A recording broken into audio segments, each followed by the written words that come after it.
வணக்கம். Welcome to அங்கனா சமையல். இன்றைக்கி நம்ம சௌச்சௌவை வச்சு ரொம்ப ஈஸியாக, ரொம்ப அதே சமயம் டேஸ்ட்டான ஒரு பொரியல் தான் செய்ய போகிறோம். இது வந்து நம்ம வேர்க்கடலை பொடியெல்லாம் சேர்த்து செய்ய போகிறோம். ரொம்ப சுவையான இந்த சௌச்சௌ பொரியல் எப்படி செய்யுதுன்னு பார்க்கலாம் வாங்க. இதுக்கு நான் ஒரு சௌச்சௌவை இந்த மாதிரி சின்னதாகவும் இல்லாமல் பெருசாகவும் இல்லாமல் கட் பண்ணி வச்சுருக்கேன். இப்போ நம்ம அடுப்பில் ஒரு சட்டி வச்சுக்கலாம். அதில் ஒரு 2 ஸ்பூன் அளவுக்கு எண்ணெய் சேர்த்துக்கலாம். எண்ணெய் காஞ்சதும் ஒரு 1/4 ஸ்பூன் அளவு கடுகு போட்டுக்குங்க. கடுகு நல்லா பொரியட்டும். இப்போ கடுகு பொரிஞ்சதும் ஒரு 1/2 ஸ்பூன் அளவு கடலைப்பருப்பு, 1/4 ஸ்பூன் உளுந்து இதையும் சேர்த்து நம்ம நல்லா தாளிச்சிக்கலாம். நீங்கள் இது வரைக்கும் நம்ம சேனலை சப்ஸ்கிரைப் பண்ணலைன்னா மறக்காமல் சப்ஸ்கிரைப் பண்ணிக்கோங்க. இப்போ உளுந்தும் கடலைப்பருப்பும் நல்லா வறுபட்டுருச்சு. இந்த நேரத்தில் ஒரு 2 பச்சை மிளகாயை இந்த மாதிரி பாதியாக நறுக்கிட்டு கீரி சேர்த்துக்குங்க. இது கூடவே ஒரு பெரிய வெங்காயத்தை ஃபைனாக கட் பண்ணி அதையும் சேர்த்து நல்லா வதக்கிக்கலாம்.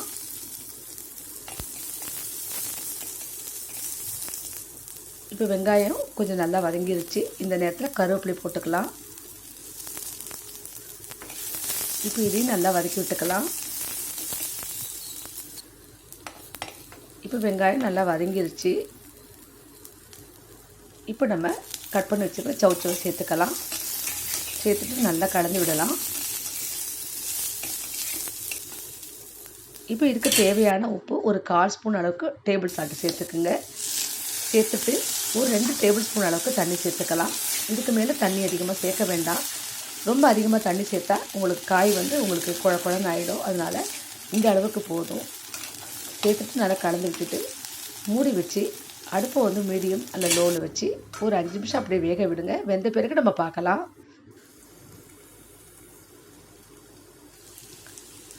இப்போ பாருங்கள், நம்ம திறந்து பார்க்கலாம். இப்போ காய் வெந்திருக்கான்னு நல்லா கலந்து விட்டுட்டு செக் பண்ணி பார்ப்போம். உங்களுக்கு காய் வெந்திருக்கு, பார்த்தாலும் தெரியும். உங்களுக்கு நிறம் மாறி இருக்குது பாருங்கள். இப்போ நல்லாவே காய் வெந்திருக்கு.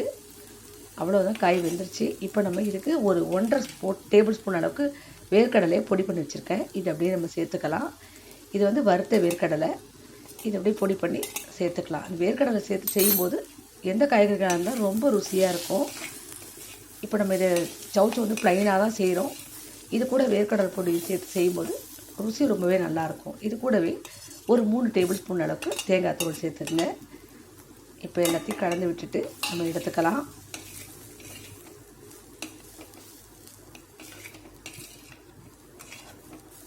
நல்லா கலந்த பிறகு கொஞ்சமாக கொத்தமல்லியை இது மேலே தூவி விட்டு கலந்துக்கலாம். நல்ல டேஸ்ட்டாக இருக்கும் இந்த சௌச்சௌ பொரியல். இது காரக்குழம்பு, ரசம் சாதம், சாம்பார் சாதத்துக்குமே ரொம்ப நல்லாயிருக்கும். குழந்தைங்கள்லாம் காரம் இல்லாமல் சாப்பிடுவாங்க. அவங்களுக்கு இது மாதிரி செஞ்சு கொடுக்கலாம். ரொம்ப சுவையாக இருக்கும். இப்போ எல்லாமே ரெடி ஆகிடுச்சு. நம்ம இதை வேறு ஒரு பிளேட்டில் எடுத்துக்கலாம். இப்போ நமக்கு ரொம்ப அருமையான ஒரு ஈஸியாக, ஒரு குயிக்காக, அதே சமயம் ரொம்ப டேஸ்ட்டாக செய்யக்கூடிய சௌச்சௌ பொரியல் ரெடி ஆகிடுச்சு. இந்த வீடியோ உங்களுக்கு பிடிச்சிருந்துன்னா மறக்காமல் நம்ம சேனலை சப்ஸ்கிரைப் பண்ணிக்கோங்க. லைக் பண்ணுங்கள், ஷேர் பண்ணுங்கள், கமெண்ட் பண்ணுங்கள். நன்றி, வணக்கம்.